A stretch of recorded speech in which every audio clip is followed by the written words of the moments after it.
supaya kamu berbahagia. Saudara, sekali lagi Yeremia 7 ayat 23, hanya yang berikut inilah yang telah kuperintahkan kepada mereka.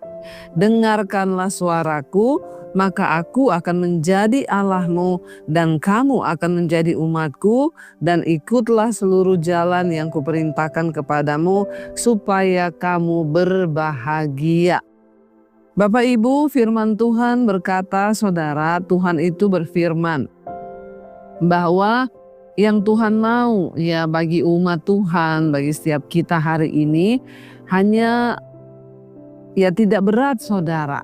Tuhan tuh berkata begini, dengarkanlah suaraku, maka aku akan menjadi Allahmu dan kamu akan menjadi umatku, dan ikutilah seluruh jalan yang kuperintahkan kepadamu supaya kamu berbahagia.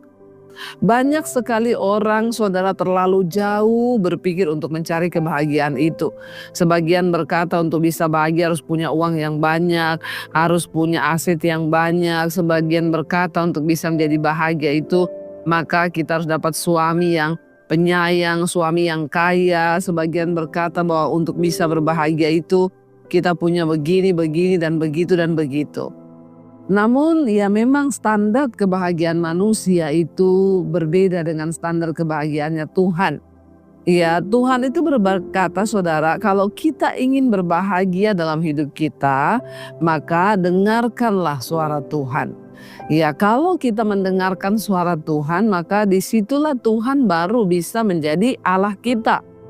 Walaupun kita berkata kita percaya pada Tuhan, kalau kita tidak mendengarkan suara Tuhan, maka Tuhan gak bisa menjadi Allah kita. Makanya jadinya kita ini cuma Kristen yang ngaku-ngaku tok. Mengaku bahwa Tuhan adalah Tuhan kita, Tuhanlah Allah kita. Tapi kalau kita tidak mendengar suara Tuhan, tidak mau taat pada firman Tuhan. Bayangkan anak Anda melintasi taman bersama Adam dan Hawa atau menyaksikan saat Sang Juru Selamat lahir. Jumpai aplikasi Alkitab Anak-anak. Dengan sebuah penjelajahan animasi, anak-anak Anda akan menemukan kisah-kisah besar dalam kitab suci, mendapat hadiah untuk tantangan-tantangan yang istimewa, membuka kitab suci terus-menerus, dan mulai punya cinta akan firman Tuhan sepanjang hidupnya.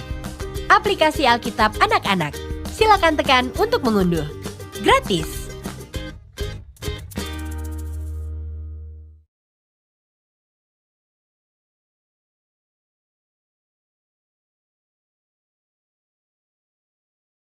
Kalian pernah mandi kolon gak sih? Kiri. Ya.